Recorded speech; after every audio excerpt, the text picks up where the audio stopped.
Okay, let's talk a little Real Housewives of Salt Lake City. Okay, so Whitney Rose was in a Pride drag show out in New York City at a bar called The Spot.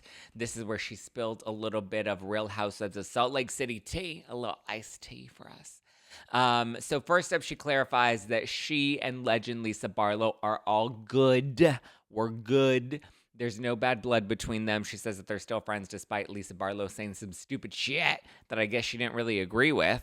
So things seem to be fine. She said that's how it is sometimes with friends. Friends say stupid things that you don't necessarily agree with, and then you move past it. Unclear if she said something about one of the other women, if she said something about Whitney, if she said something maybe political that she didn't agree with, because I know some people like put Lisa Barlow in like a very conservative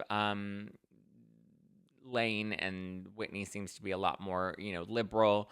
So it'll be interesting to see if there's any sort of like politics that were involved in what Lisa Barlow said and why Whitney Rose might be upset with it, because she seems to make it seem like whatever Barlow said, it was something that was forgivable, but it was something that they just didn't necessarily see eye to eye on. But the rumors were that there was like this big blow up and that they were fighting and it was all sorts of chaos and drama. But it doesn't sound like that's actually the case.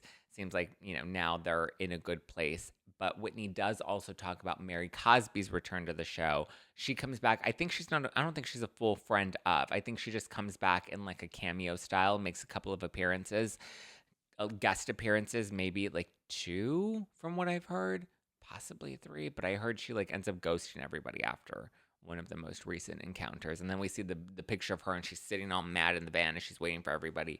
That was like that picture that somebody caught on their iPhone. So she's back, and Whitney Rose describes it as very chaotic, but she says that she loves what Mary brought back to the show, even though Mary's one of the meanest people she knows, and that Mary was very mean to her. But she's like, listen, Mary will be Mary. I'm still little girl.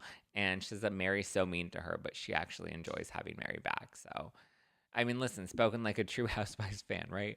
Um, Listen, Mary's good TV. You got to give her that. She's entertaining, as wacky and kooky and crazy as she is. It's just fascinating to watch her. So we'll see. I look forward to seeing what Salt Lake City brings to the table without Jen. Obviously, they're bringing back Mary. I think Mary is a little bit of a chaotic hot mess. We haven't heard much from Heather Gay, huh? She's kind of like gone under the radar since Bad Mormon came out, and now she is trying to be a good Mormon or good housewife. I don't know. She doesn't want to get punched in the face anymore. And then Meredith, we haven't really heard much from Meredith either. She's like jet setting and globe trotting and living her best life. So we'll see what Salt Lake City brings, but I'm kind of looking forward to it. I guess now that Jen's gone and we can just wrap up that whole storyline of her going to prison, because we know it was all a farce. She was lying about her innocence. Liar, liar, liar, hoe on fire.